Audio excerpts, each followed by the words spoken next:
Hola, hola, hola, buenísimas tardes a todos y todas. Como veis, no soy Bea García, soy Ana Rodera y estaré hoy acompañándoos en este webinar de 60 minutillos sobre Learning Analytics, diseñando mejores experiencias de aprendizaje a partir del análisis de datos. Y ahí es nada. Pero bueno, como siempre vamos a dar un par o tres de minutos de cortesía para que nos vayáis saludando por el chat, hola, ¿qué tal? Y para que vayáis familiarizándoos con la cara que os va a acompañar durante estos 59 minutos y que está aquí, es Daniel Suárez. Hola, Dani, ¿qué tal? Hola, un gustazo. Súper. Bueno, tenemos a Dani perfectamente preparado para hablarnos de qué es esto de Learning Analytics y de muchas otras cosas. Venid preparados y preparadas para cualquier cosa. Quien avisa no es traidora, ¿de acuerdo? Y bueno, para aquellas personas que es la primera vez que se conectan a uno de estos webinars, pues deciros un poquito sobre mí. Pues soy Ana Rodera. Soy profesora de educación física, soy aprendiz y trabajo como codiseñadora de experiencias de aprendizaje mediadas por las tecnologías, esto que suena muy cool y que ahora se llama Learning Experience Design, ¿ok?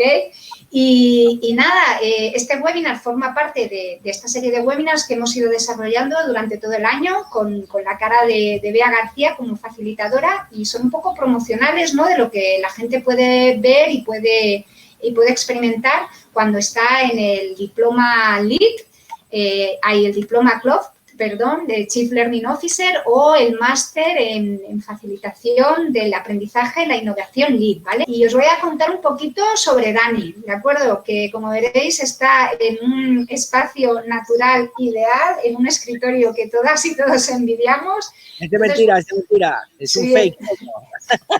Sí, es un fondo de pantalla no existente, eso. Bueno, os explico un poquito sobre Dani, seguro que me quedo cortísima. Bueno, para mí Dani es una persona entrañable y un profesional, pues, de esos de los que tienes que sacar posits para tomar nota y después pegarlos en algún sitio para que no se vuelen e irlos recordando, ¿vale? Y Dani, pues bueno, él es econologista, le podéis preguntar qué significa eso si queréis, es cofundador, es CEO y es Chief Exploration Officer de Sapiens Technology. Es una empresa que os animo también a que os descarguéis la app, experimentéis para que sepáis qué es Sapiens. También ha sido fundador de la primera desaceleradora e incubadora orgánica de España, que se llama La Free House. Ha estado colaborando con, pues bueno, multitud de startups para darles el empujoncillo y hasta ha coescrito un libro que se llama Sócrates y la econología. Y ahí es nada, o sea, yo creo que tenemos un perfil de lujo esta tarde. Más bien, muchísimas gracias, moltes gràcies, eskerrik asko y muchas gracias por acompañarnos, Dani. Y sin más, te dejo, el escenario es tuyo y haz lo que gustes. Muchísimas gracias, Dani. Nada, un gustazo. Bueno, pues como esto se titula Learning Analytics, pues si os parece, vamos a arrancar con un experimento de los que a mí más me gustan y como por aquí veo gente que además ya conozco. Y según el indicador que trae aquí arriba, la analítica me dice que al otro lado, aunque no os vea la cara y siempre que estoy aquí hablando conmigo mismo, voy a hacer un experimento sencillo, es a ver qué sucede si cambiamos las normas del juego y en lugar de yo contaros una chapa, vemos qué pasa.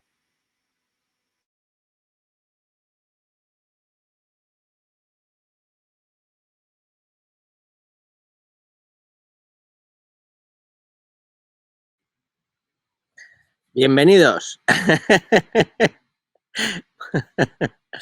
Vale. Bueno, un poco lo que estaba intentando que vierais con este experimento es algo muy sencillo, ¿vale? Que es básicamente que cuando estamos hablando de Learning Analytics estamos hablando de hacer análisis de las experiencias de analítica. Entonces, aunque es muy disruptivo, estamos acostumbrados a unos modelos, ¿vale? De comunicación preestablecidos, ¿vale? Entonces, voy a utilizar el modelo preestablecido que suele ser más amigable para los que acabáis de llegar, ¿vale? Luego, si eso, volvemos al experimento o exploramos otras maneras. Pero básicamente, un poco, lo que intentaba que vierais con todo esto es que en realidad, cuando estamos hablando de analizar el aprendizaje, esto de lo que va es, primero tendríamos que entender las dos palabras que hay aquí debajo, que es qué significa aprendizaje y qué significa analítica. Nos daría eso solo ya para una hora.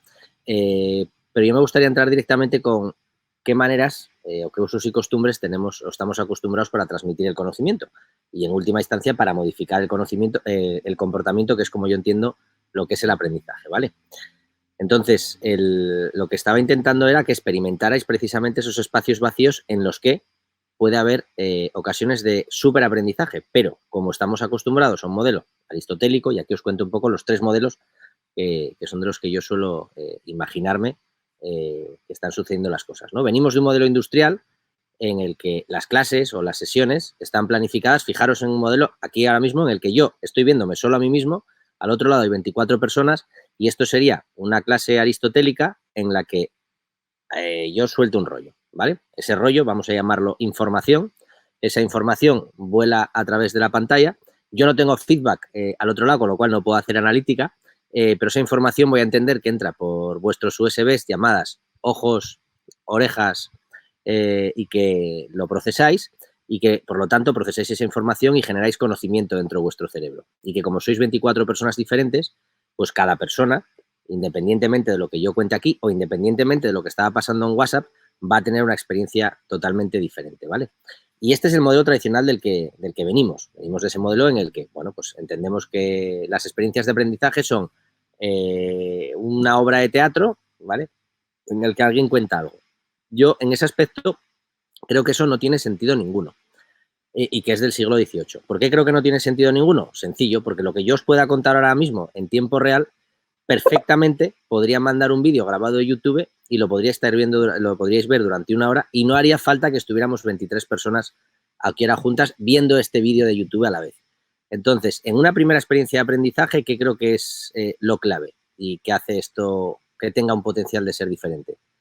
Pues la interacción de las 23 personas o de algunas de ellas, ¿vale? Entonces ahí ya nos llegaría al segundo modelo, ¿vale? Para mí, como os decía, primer modelo aristotélico, alguien transmite información, luego ya los humanos que la reciben la procesan y la convierten en conocimiento o en modificación de comportamiento y, por tanto, aprendizaje. Ahora bien, eso puede hacerse de 3 maneras, en improvisación, en teatro o en cine. En cine sería en YouTube, eficiente y escalable, lo pueden ver miles de personas. En teatro, pues tiene menos sentido porque, bueno, económicamente es menos viable y no llegas a ese número, aunque tiene la magia del teatro, obviamente. Y en impro, que es lo que intentaré que consigamos hacer hoy, ¿vale?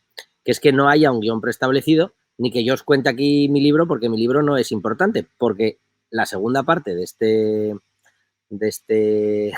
titular es Analytics, con lo cual lo importante es adaptar la experiencia a lo que desean las personas. Y si os fijáis, aquí a la derecha hay un botoncito de preguntas, que ya alguien ha hecho una pregunta, y para mí la clave sería volver aquí. Si queréis, yo no tengo ningún problema en hacer, como os digo, ese modelo aristotélico y os cuento estos modelos que considero que están bien, pero creo que después del aristotélico, bueno, era antes, hay uno del que yo soy fan, por eso lo del libro de Sócrates y la cronología, que es el socrático, que es el mayéutico. Y ese sí que tiene para mí sentido, que da igual que suceda en el físico o en el online, porque ahí estamos hablando de que lo que sucede solo puede suceder aquí entre estas 23 personas. O sea, que haya 10 personas o que sean diferentes hace que cambie la experiencia de uso.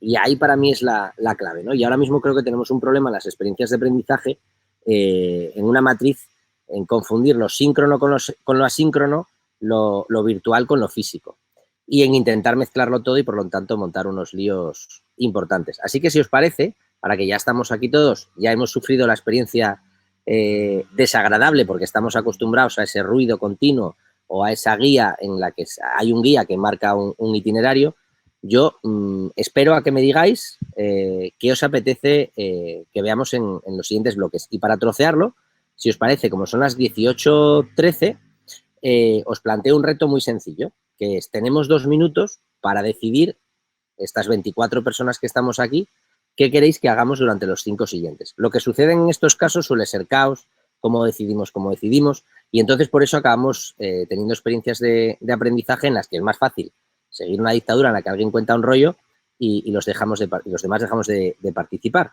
Pero ahí, y para mí esa es la parte clave de Learning Analytics, es que si queremos hacer analítica de verdad del aprendizaje, tenemos que pasar de usuarios consumidores de contenido, véase lo que puede hacer Amazon o lo que puede hacer Netflix, analizando pues los perfiles, qué series estás viendo qué recomendaciones te voy a dar, viendo cuándo te caes de leer un libro para después incluso reescribirlo, y pasar de una figura de consumidores a una figura de creadores, en la que ya no hay un esquema, por decirlo de alguna manera, tradicional jerárquico en el que alguien viene aquí y cuenta una película, sino que hay un aprendizaje interpares, ¿no? Ahí, como diría Cicerón en su momento, si de verdad quieres aprender, dedícate a enseñar. Así que, si os parece, vuelvo a callarme la boca y, como entiendo que hay 25 personas, pues os lanzaría una pregunta muy sencilla, porque para mí es el reto de hoy, que es: ¿qué expectativa habéis traído? Y si os tuvierais que salir con una pregunta respondida, yo voy a dar la mía, no la respuesta, os podré opinar o podré responder, no lo sé. Me gustaría que el máximo de personas posibles, en los próximos 2 minutos, os pararais y pensarais: ¿qué hago aquí? ¿A qué he venido? ¿Cuál era mi expectativa? Y qué espero que este tío que está aquí enfrente me cuente, ¿vale? Espero 2 minutos y, según van viniendo por orden de llegada, pues en las siguientes os doy mi punto de vista, ¿vale? Pues nada, espero un minutillo a que pongáis la cabeza a funcionar y los dedos a escribir. Hasta ahora. Venga, genial. Pues como ya va saliendo por aquí, arranco por orden, ¿vale? Con la parte de Josué, que nos pregunta que para qué quieres aprender. Pregunta preciosa, porque al final, fijaros, si entendemos el aprendizaje como la modificación de comportamiento en función de la adquisición de un nuevo conocimiento, para que lo entendamos como un ejemplo, yo entiendo que el aprendizaje es diferente al conocimiento, porque yo puedo saber que fumar es malo, pero puedo seguir fumando. Eso quiere decir que tengo el conocimiento, pero no tengo el aprendizaje. Cuando dejo de fumar, para mí es cuando obtengo el aprendizaje. Entonces, ahí, según Josué, para mí la respuesta de Josué es: pues depende del marco que quieras. Y yo aquí hablo de 2 marcos, el griego y el romano, los porqueístas y los paraqueístas. Vivimos, entiendo, en una sociedad más que nada romana, que es funcionalista, y de hecho hay una obsesión por el aprendizaje continuo. De hecho, aquí al principio os dejaba un artículo de La sociedad del cansancio, que es un libro que os recomiendo, y muchas veces tenemos esa obsesión de aprender por no quedarnos obsoletos, cuando la obsolescencia es una cosa preciosa que nos permite focalizarnos en otras cosas. Entonces, la respuesta para mí sería: depende, o porque eres un filósofo y por lo tanto eres un griego, y entonces aquí recuerdo que filo y sofía es amor por el conocimiento, con lo cual quieres aprender sencillamente porque es algo que disfrutas y te gusta, o eres un paracaidista, eres un romano, quieres aprender porque quieres tener una capacidad que te permita desbloquear un problema que tengas. Y esos son las 2 motivaciones intrínsecas que solemos encontrar siempre que hacemos analítica. Y cada día más, la que más se trabaja, sobre todo porque al final es la que monetiza a las empresas, es la que desbloquea necesidades, ¿vale? Pues porque quiero tener un ascenso, porque quiero cobrar más, porque tengo un problema que quiero hacer algo, entonces aprendo algo porque tengo una necesidad que quiero cubrir, ¿vale? Bueno, esa sería mi respuesta para Josué. Gracias, Josué, por la pregunta, súper buena. Vale, Maite nos contesta nos pregunta qué datos podemos analizar para lograr una experiencia de aprendizaje y cómo usamos ese análisis para mejorar el diseño. Vale, esta es genial, vale. Bueno, aquí me centraría, ¿vale? Yo, en mi caso, la experiencia que tengo, como os digo, es digital, ¿vale? Por lo tanto, mi obsesión es ser capaz de analizar todos los datos que los alumnos dejan trazados en las plataformas digitales. Obviamente, eso, pensar en los LMS, pues los Moodles, los Canva, lo que veáis cada uno, pero yo creo que ahí debajo hay lo que llamamos los hitos. En cualquier viaje, en cualquier navegación que hagas en Facebook, en cualquier sitio, en realidad lo que estamos haciendo es dejar trazas de nuestro comportamiento. En mi caso, yo os voy a explicar lo que hacemos nosotros en Zappings, ¿vale? Y cuáles son las obsesiones de lo que llamamos las variables proxy, o sea, qué cosas medimos que nos pueden ayudar a entender cosas. Me explico. Imaginaros que soy, pues no sé, una gran corporación y quiero hacer una transformación cultural, ¿vale? Pues uno de los problemas que yo veo es que la gente está muy centrada en que en la experiencia de aprendizaje lo que se mide para valorarla es la experiencia, nada más que la experiencia. Con lo cual, cuando tú haces una formación, al final de la típica formación lo que suele venir es una típica encuesta de valoración. Y se centran sobre todo en la experiencia, cosa que me parece súper reduccionista, ¿vale? Así que yo os voy a dar una ecuación, por ejemplo, para valorar la experiencia de aprendizaje, que es la que nosotros utilizamos y que viene a decir algo así. Valor añadido de una experiencia de aprendizaje es igual a producto más experiencia más transformación dividido entre precio más tiempo más esfuerzo. Y ahora lo traduzco para que todos y todas lo entendamos. Si yo compro algo en Amazon, estoy comprando un producto en el numerador, que tiene un valor, y lo estoy pagando con el precio, en el denominador, con lo cual resta. Arriba suma, abajo resta, ¿vale? Si yo estoy pagando por una formación como hoy, pues al final hay una cosa que os estáis llevando, que sería el producto, que es el contenido, que puedes decir, joder, mándame un PowerPoint, o mándame un libro, o mándame lo que sea, que sea el contenido. O sencillamente es el contenido que sucede aquí en vivo durante estos 55 minutos, ¿vale? Y eso lo estamos pagando con dinero, ¿o no? Bueno, entonces ya si el contenido que me llevo sea mejor o peor, es gratuito, pues cualquier cosa entre cero es infinito. Pero no, ¿por qué? Porque eso se suma a la derecha. Y entonces estáis pagando además esto, la experiencia, la estáis pagando con lo más valioso que tenemos, lo que yo considero que es la única moneda que existe, que es el tiempo. Así que, como hoy estáis decidiendo pagar 55 minutos, una de las métricas que sacaríamos aquí es, pues, ¿cuántas personas aguantáis los 55 minutos? ¿Vale? El que se vaya antes, pues, obviamente, está diciendo, pues, oye, no me interesa, pues, genial. Pero aquí quiero que entendáis una diferencia, ¿vale? Que cuando la experiencia es positiva, el tiempo es positivo. Y cuando la experiencia es negativa, el tiempo es negativo. Me explico. Si vamos a que nos den un masaje de estos con chocolate y aceites y maravilloso, pues no sé si a vosotros, pero a mí me pasa, a mí se me da un masaje y digo, ay, que no se acabe, ¿no? Entonces ahí lo que quiero es que dure más. Pero si la experiencia es negativa, mismo masaje, pero cuando voy al fisioterapeuta para que me arregle la rodilla, lo que quiero es que acabe lo antes posible, ¿vale? Pues con las experiencias pasa lo mismo, ¿vale? En el tanto en cuanto en que consigues es positiva, la persona está dispuesta a pagar con más tiempo, y si es negativa, pues lo que quieres es que se acabe antes. Y la parte de la derecha, que para mí es la clave, ¿vale? Porque muchas veces nos centramos en los modelos de aprendizaje, en el primero, en el contenido, y en el segundo, en la experiencia, y nos olvidamos en el tercero. Y el tercero para mí es el más importante de todos, que es la transformación. ¿Y la transformación qué es? Bueno, pues para mí la transformación es cuando tú entras por una puerta y sales diferente. En fin, voy a poner otro ejemplo muy sencillo. Si vamos al dentista, ¿vale? Cuando vamos al dentista, pues en el dentista es un negocio muy sencillo. Tú entras y sales diferente cuando te sacan una muela, ¿vale? Pero el dentista no ha cambiado mucho en los 2 últimos siglos. Yo que me han sacado la muela del juicio no hace mucho, se han puesto ahí, me han puesto la rodilla y han sacado igual.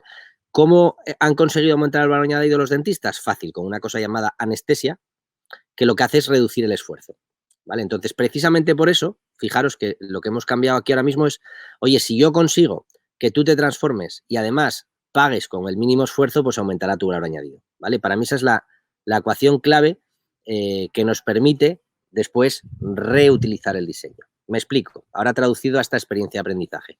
Hoy me apetecía subir el coste de esfuerzo. Y para subir el coste de esfuerzo, como ya he hecho muchos experimentos, yo ya sé que si empezamos callados, o que si doy, por ejemplo, cuando doy alguna clase en el Instituto de Empresa y me paso 1 hora callado, hay gente que se levanta de la clase y se va. Y solo, a lo mejor, 2 alumnos se quedan pensando qué estamos haciendo aquí.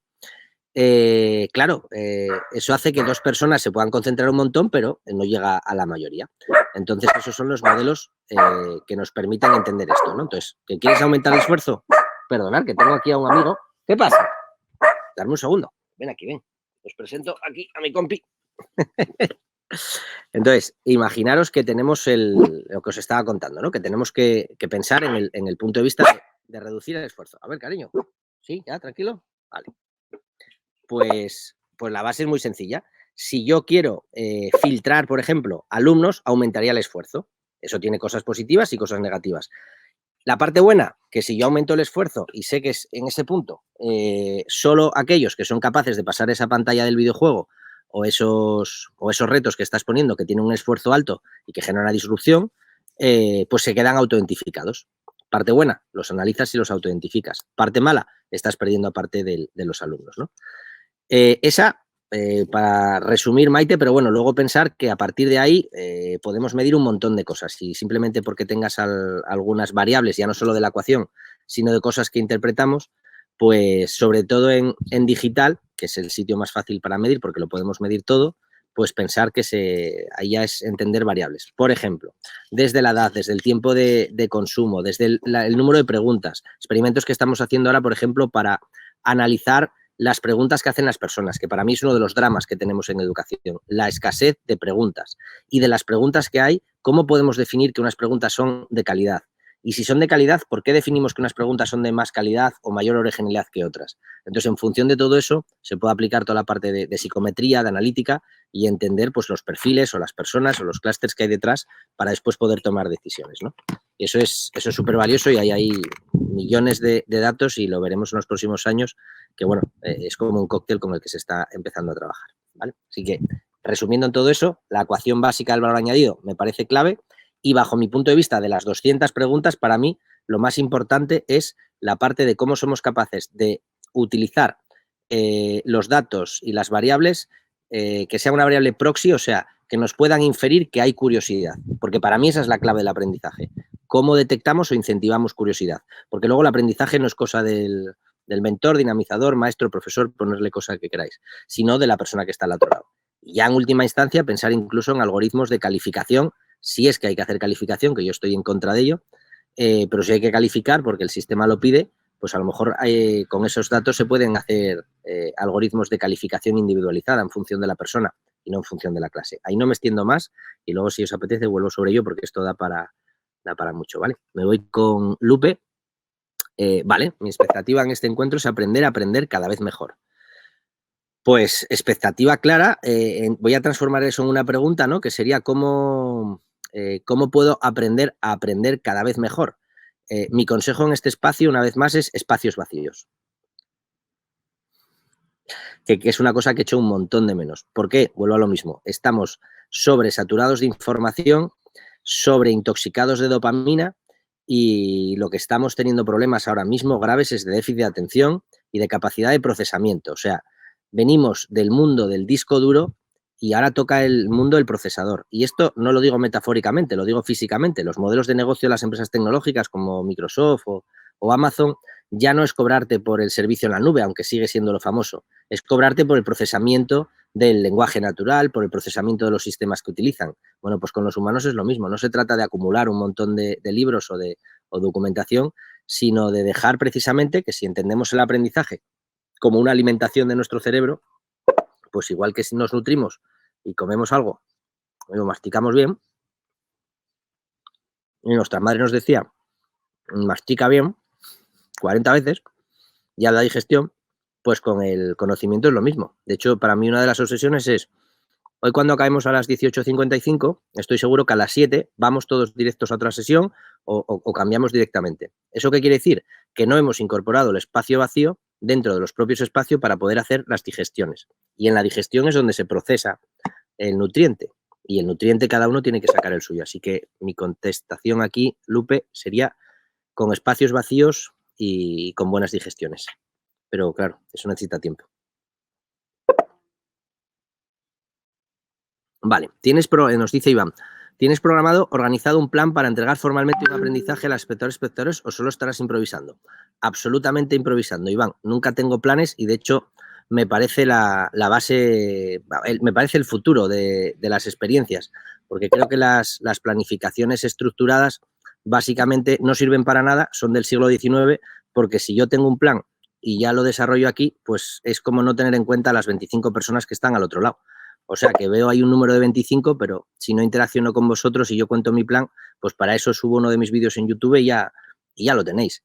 ¿Problema? Que ya está en YouTube y entonces normalmente no nos congregamos ya 25 personas para ver un vídeo de YouTube. Nos congregamos para ver una persona en directo. Y claro, el tema de que sea en directo, para mí la parte importante, en mi caso, por ejemplo, siempre es de impro. Respeto los otros modelos de teatro y de cine, pero en mi caso soy de improvisación 100%. Gracias, Iván. Vamos para allá. David, ¿cuál es vuestra experiencia de aprendizaje personal más impactante? Dani, Ana y compañeros. Mi experiencia de aprendizaje personal más impactante. Buena pregunta. Pues en mi caso creo que la muerte de mi madre. Da para otro tema, pero creo que al final los viajes vitales y el poder acompañar a un ser querido durante un mes, pues ha sido mi viaje más impactante, pero precisamente porque había experiencia muy potente y transformación y mucho dolor ahí, en ese caso, claro. Estela, explorar, ¿cómo medir el aprendizaje en una organización? Vale, esta pregunta es súper interesante. Vamos a hablar de dos modelos, ¿vale? El modelo de exploración y el modelo de explotación. Y además es clave porque los KPIs o los indicadores que utilizamos para los dos modelos son totalmente diferentes. Me explico. Una organización normal, no voy a entrar en Nonaka, Takeuchi, organizaciones que aprenden, voy a ir a algo muy, muy básico y muy sencillo. Es una organización normal, una empresa, se mide por lo que es capaz de delivery, de entregables, ¿no? Facturación, los OKRs, lo que consiguen. Entonces ahí, por poner un ejemplo muy gráfico, lo que busca una organización, una tribu, es que ir de un punto A a un punto B por una autopista y una línea recta. Entonces os voy a poner un ejemplo y os devuelvo una pregunta para que respondáis en el chat esta pregunta en tiempo real, ¿vale? Imaginaros que la persona A sale del punto 1 caminando a 10 kilómetros por hora de manera constante en línea recta hasta el punto B y camina durante una hora. ¿A qué velocidad media ha llegado al punto B? Es básica, ¿no? Si camina a 10 kilómetros por hora durante una hora, habrá recorrido 10 kilómetros. ¿Sí? Vale. Ahora os voy a devolver la pregunta. Ahora, imaginaros que esta persona aquí camina hacia atrás en la siguiente hora durante otros 10 kilómetros. Y aquí os lanzo dos preguntas a ver qué respuestas tenéis. Pregunta número 1. ¿Cuántos kilómetros en total ha recorrido esta persona? Y pregunta número 2. ¿Qué velocidad media ha llevado esta persona? Y con esto doy un minuto para que contestéis por aquí por el chat, a ver. Vale, por ejemplo, David responde 20 kilómetros, es lo que ha recorrido en total. Claro, a esa persona nadie le puede negar que ha recorrido 20 kilómetros. Javi responde muy interesantemente 0 y 0. Entonces, y aquí os diré, las dos respuestas están bien, ¿vale? ¿Por qué? Pues básicamente, porque si yo lo pienso desde un punto de vista de explotación y a esta persona le hemos dado un presupuesto para que haga un viaje y ha gastado gasolina en ir 10 kilómetros para aquí, 10 kilómetros para acá y se ha quedado en el mismo puerto y yo mido simplemente dónde salió, dónde llegó, es más, hasta diría que es negativo porque ha gastado gasolina, esfuerzos, tiempo y energía para quedarse en el mismo sitio.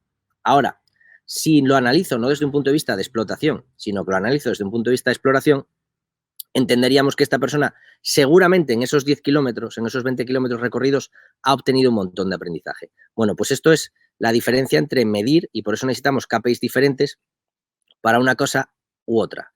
Cuando estamos buscando a un explorador, pues al explorador lo que le pedimos es que se tire al monte y se pierda. Ya construiremos una carretera, obviamente, para que después vengan los gestores, ¿vale? Pero tengamos siempre claro en dónde estamos y si soy un explorador, pues no estemos esperando que la gente nos siga, porque no, el explorador primero tiene que encontrar el camino, después dibujar el mapa y luego alguien tendrá que construir la carretera y después ya vendrá todo el equipo detrás, ¿vale? Y esto es muy clave y es muy importante. No mandamos a Cristóbal Colón con 50 barcos, lo mandamos, fue con 3. Y cuando ya hay viaje, pues ya recuperamos por detrás, ¿vale? Y esto es uno de los problemas que vemos, que a veces aplicamos a uno las métricas del otro y lo matas. Pasa lo mismo con las startups y las corporates. Tienes que saber en qué modelo estás, ¿vale? Vale, por lo tanto, esta estaría... Vale. Alguien que se llama como yo dice que mi expectativa es entender que es saber, conocer y aprender. Vale. Bueno, para mí saber y conocer son sinónimos, ¿vale? Los interpreto de la misma manera. Yo hablo siempre de los 5 modelos, o sea, datos, información, conocimiento, aprendizaje, cultura. Datos es todo, lo que exista y lo que no exista genera datos. Otra cosa es que seamos capaces de procesarlos.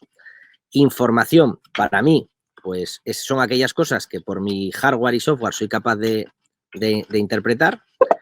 Y para mi perra, pues es diferente. Pues ella es capaz de oler a sus amigos y yo no soy capaz, ¿vale?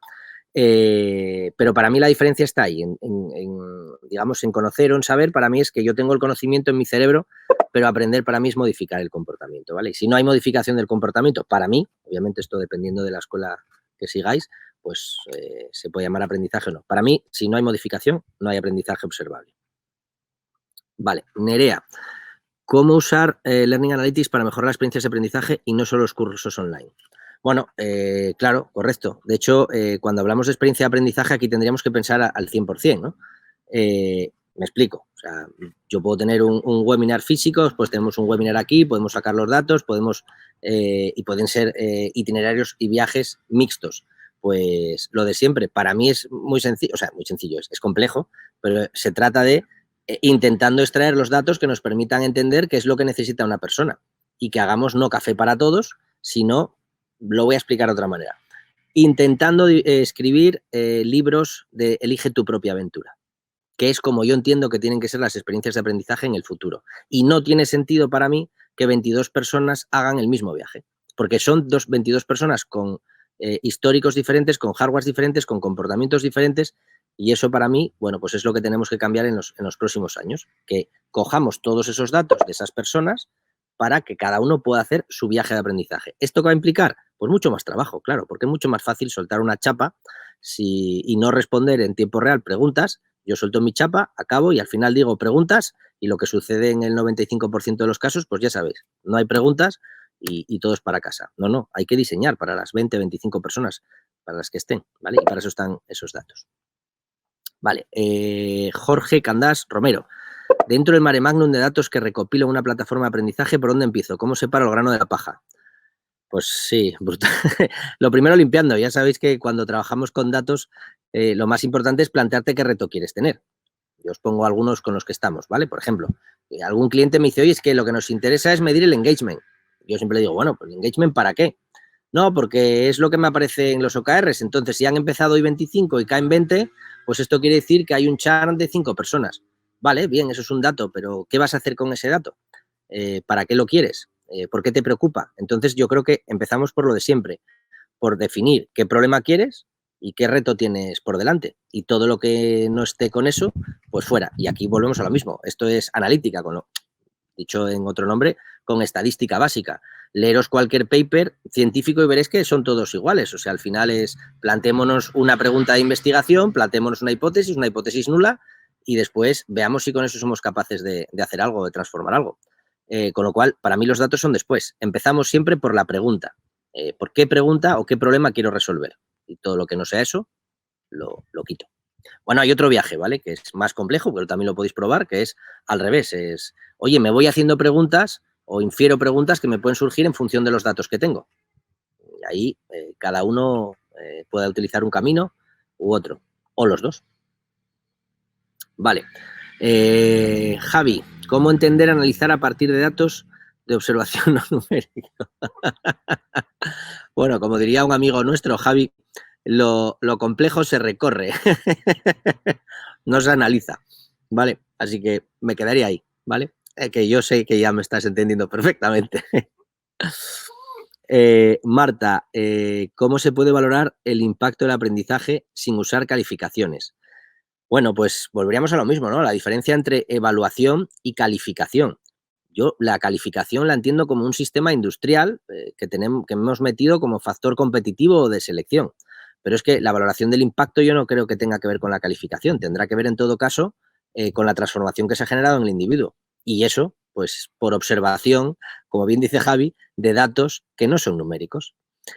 Dicho de otra manera, entendiendo la experiencia y la transformación que ha tenido la persona. Y la última es, ¿por qué tenemos que tener esa necesidad? Y ya sé que esto sonará raro, en un webinar de Learning Analytics. A veces lo más revolucionario en Learning Analytics es aceptar que hay cosas que no podemos medir o que vamos a medir mal y que no merece la pena medirlas, ¿vale? Y otra cosa que para mí es lo más importante, que es que valorar el impacto, lo podemos hacer en la evaluación, no en la calificación. En la evaluación podemos dar feedback a la persona, podemos marcarle un recorrido que le pueda ayudar, podemos sugerirle siguientes pantallas del videojuego o, como os decía antes, bueno, pues acompañarlo en ese libro-juego o incluso no hacerlo, porque volveríamos a lo mismo. A veces en esos espacios vacíos es donde se genera un impacto mucho mayor. Y aquí es donde meto la palabra que siempre me gusta meter, que es manipulación, que tiene una connotación negativa, pero bueno, que el manipulador de alimentos estará muy orgulloso de ser manipulador de alimentos y que cuando yo voy al fisioterapeuta, pues me manipula la espalda. Entonces, claro, cuando estamos en un entorno de aprendizaje, aquí tenemos que ser conscientes de si estamos en un entorno de formación o en un entorno de aprendizaje. En un entorno de formación, lo que damos es dar forma. Y si queremos dar forma, lo que queremos es manipular. Y si queremos manipular, pues entonces ahí es muy fácil saber si la persona lo ha conseguido o no, porque nosotros nos hemos puesto un objetivo para que la persona llegue a donde tenga que llegar, ¿vale? Yo aquí lo único que digo es decirle a la persona transparentemente, oye, yo quiero que pases de aquí a aquí. Y en positivo, no utilicemos la palabra manipulación en negativo. Entonces yo ya sé si llegó a donde yo quería que llegara o si no. Pero claro, si es aprendizaje, ahí ya la cosa cambia, porque eso ya no depende de lo que yo quiero, depende de lo que la persona quiera explorar o descubra por el camino. Vale, vamos para allá. David, vale, Josué, ¿cómo se mide un cambio de modelo mental? No lo sé, no tengo ni idea. Creo que se experimenta y que vuelvo al origen de la pregunta inicial, ¿no? Que lo complejo se recorre. ¿Cómo se mide el cambio de un modelo mental? Pues cómo se mide cambiar de Windows a Ubuntu o a Mac. El usuario sabe que es diferente. Los que tengáis un Mac sabéis que es diferente a un Windows y que es diferente a un Ubuntu. Bueno, hombre, para mí lo bonito sería que fuéramos multisoftware y la medición no la mediría tanto en el cambio, sino en la capacidad de cambio del modelo. Me explico. Que fuéramos capaces de cambiarnos nuestro propio software o cambiarnos nuestra propia BIOS o adaptarnos a nuevos modelos. Eso para mí sería, como decía una compañera antes, ¿no? La capacidad de aprender y de modificar esos paradigmas limitantes, frameworks, ponerle el nombre que queráis, que creo que es la capacidad dinámica, que es la que es realmente importante. O sea, a mí no me interesa que tú aprendas a soldar esto, que puede estar muy bien si soy funcional y soy paracaidista. Lo que me interesa es que desarrolles la capacidad de por ti mismo solucionar los problemas de manera autónoma, ¿no? Vale, aprender qué contenidos, experiencias, cuándo mejor uno que el otro, para qué aprender contenidos, para qué aprender experiencias. Bueno, para mí aquí, David, a lo que me refiero es que son tres partes de lo mismo, ¿vale? Los humanos, tipo, pues eso, modelo Aristóteles, ponemos etiquetas, los perros huelen culos. Es un tema de etiquetar cosas, o sea, el conocimiento lo entendemos de una manera, la experiencia es otra, la transformación es otra, pero porque lo estamos etiquetando, pero en realidad si nos apartamos un poco, en realidad el humano después el proceso lo experimenta como un todo, ¿no? O sea, si el contenido es un tostón, pero la experiencia no puede ser buena. ¿Cómo haces una experiencia buena con un contenido que te quiere suicidar o no te gusta o no te genera curiosidad? ¿Vale? Idem de lienzo. Entonces, yo creo que eso va en un todo. Antonio, ¿qué datos no deberíamos de medir? Bueno, aquí estás abriendo un melón muy interesante que yo lo voy a llevar hasta el punto de vista de la ética, ¿vale? Y os lo explico con un ejemplo muy sencillo. Nosotros cuando trabajamos con empresas, no lo sé, en Alemania, por poneros un ejemplo, ¿vale? En Alemania los sindicatos protegen un montón todo el tema de anonimización e individualidad de los trabajadores. ¿Por qué? Pues para protegerlos de posibles tomas de decisiones en contra de ellos. Ejemplo, si yo soy capaz de medir, como somos, yo en Zapiens mido, para que os hagáis una idea, una de las métricas que me piden clave es velocidad de aprendizaje de una persona, ¿vale? Y eso lo medimos de una manera muy sencilla. ¿Cuántos conceptos nuevos? ¿Cuántas veces necesita repetirlos? Bueno, aprendizaje. Vamos a llamarlo memorización en este caso, ¿vale? Pues decimos, oye, pues esta persona aprende con 5 repeticiones y esta aprende con 117. Bueno, ya sabes quién aprende, bueno, o genera conocimiento o memoriza más rápido, en medio, medio, corto y largo plazo, ¿vale? Según algoritmos, según el algoritmo del olvido y todas estas cosas. ¿Esto es bueno medirlo o no es bueno medirlo? Pues aquí ya me voy a Star Wars, ¿no? El poder de la fuerza. ¿De dónde eres? ¿Eres Jedi? ¿Eres del lado oscuro? ¿Está bien que tomes como decisión para despedir a una persona una variable más de rendimiento su velocidad de aprendizaje? Eso es cuando está dentro, pero sí es ético que lo hagas como proceso de selección. Es ético que, igual que haces un test para programar a alguien y eliges, bueno, para contratar a alguien, yo qué sé, le pongas un reto de programación, eliges al que mejor lo hace. ¿Es ético hacer esa parte de psicometría? ¿No lo es? Bueno, pues eso ya dependiendo del framework que tengáis cada uno, pues unos os parecerá normal y obvio, decir, pero bueno, ¿cómo no voy a hacerlo? Y a otros, pues lo querréis proteger, ¿no? Entonces, ahí hay un melón muy, muy interesante. Yo, bajo mi punto de vista, os diré que en España, en Latinoamérica, pues estamos midiéndolo todo y teniendo transparencia total, y en países nórdicos pues se están anonimizando las cosas y protegiendo al individuo. Y allá, pues dependiendo del modelo que tenga cada uno, un modelo más de control o uno no. Ahora, sí os diré que hay niveles de agregación, porque en Alemania no medimos al individuo, pero medimos al departamento, con lo cual vale, al final acabas teniendo sobre un segundo nivel, ¿no? Esto Dan Ariely, que es alguien que os recomiendo que leáis, pues ha hablado de alejar un grado la toma de decisiones. En cuanto alejas un grado la toma de decisión ética, pues parece que la no ética aparece enseguida. Y eso lo hace con un experimento muy sencillo, que es pone 10 billetes de $1 en una nevera y en otra pone 10 cervezas que cuesta $1. En un día las 10 cervezas desaparecen en un colegio mayor y los $10 solo lo toca a una persona. ¿Eso qué quiere decir? En los dos casos están cogiendo algo que tiene el mismo valor, pero uno somos mucho más conscientes y en otro estamos alejados un grado, ¿no? Entonces, en ese caso, pues bueno, todo aquello que, pues oye, pueda proteger o que no vulnere a los derechos de una persona, ¿no? 18:45, David, curvo aprendizaje. Uno de mis despidos estuvo fundamentado en que mi curvo tenía una pendiente demasiado suave para mi jefa. ¿Es ético esta? Está aprendiendo. Bueno, pues es un poco lo que estábamos hablando, ¿no? Ético no, pues es un hecho. Para tu jefa, si no aprendías a la velocidad que ella consideraba, pues en su mano está tomar la decisión. A lo mejor para ti, pues no era la velocidad el valor de toma de decisiones. Yo aquí con esto introduciría una cosa que para mí es clave, que es que cuando hablamos de conocimiento y de gestión del conocimiento, ¿vale? Estamos hablando de una moneda que tiene dos caras. Entonces, en una cara estamos hablando de conocimiento y en otra de gestión. Con lo cual, David, en ese caso te tocó la cara de la gestión y cuando en una empresa vemos cómo se gestiona el conocimiento, pues normalmente está muy vinculado a cómo se gestiona la empresa. Me explico. La gestión del conocimiento en empresas jerárquicas, pues será de una manera mucho más jerárquica y en estructuras transversales y planas, pues será mucho más pues plana y permeable.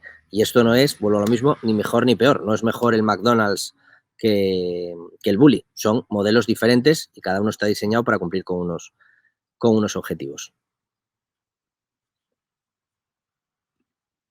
Vuelvo al chat. Vale, pues ahora como ya oficialmente son las 18:47 y a lo loco hemos sido capaces de intentar responder, pues... mira, voy con la última de Antonio. ¿Qué datos serían relevadores de motivación intrínseca? Vale, esta es súper interesante. De hecho, para mí es clave. Cuando hacemos, vuelvo a lo mismo, yo mi mayor experiencia es o en sesiones de 1 o 2 días de intensidad en entorno físico, en improvisación, ¿vale? Y en la otra en lo digital. O sea, que digamos que son dos polos totalmente opuestos. Y en los extremos es donde yo encuentro esto. En la parte digital, que es la que tenemos más trazada, para mí precisamente es el silencio lo que te permite identificar la motivación intrínseca. Os pongo un ejemplo. Cuando alguna empresa me pide, oye, ¿podemos incentivar desde el principio un tipo de comportamiento? Vamos a premiar a los que hagan preguntas. Vamos a dar días de vacaciones a los que ayuden a los compañeros dando respuestas. Yo siempre les digo, no lo hagáis. Bueno, o si lo hacéis, hacerlo más adelante. Al principio no hagáis nada y simplemente observar sin hacer nada qué pasa. Ejemplo, dejar un espacio vacío, ¿vale? Y luego, si lo quieres hacer, pues entonces ya te es fácil de identificar. Pues los que ya lo estaban haciendo tenían una motivación intrínseca y los que lo hacen ahora porque has metido la recompensa, pues ya sabes por qué es. Y eso lo que suele pasar es que después, si retiras la recompensa, se tiran los que lo hacían por la extrínseca y también los que inicialmente lo hacían motu propio y ahora como has recuperado has eliminado la recompensa, también lo dejan de hacer. Vale, y voy en estos 2 últimos minutos. Marta Monteverde, si nos tuvieras que transmitir un único concepto alrededor del Learning Analytics, ¿cuál sería? Pues vuelvo al origen de todo.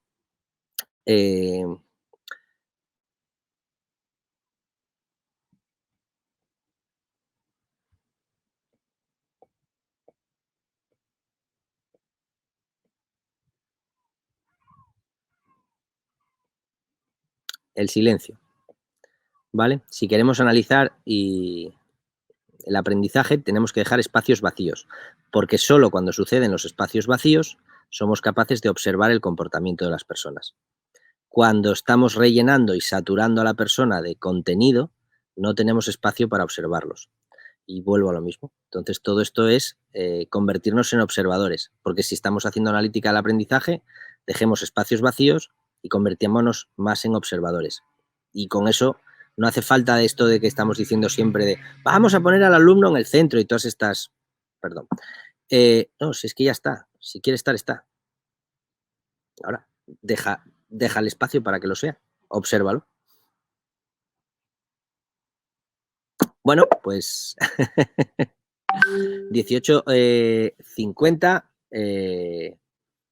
Como hoy me han pedido que sé que íbamos súper concretos de tiempo, pues vamos a parar aquí mismo, a no ser que tengáis alguna última pregunta.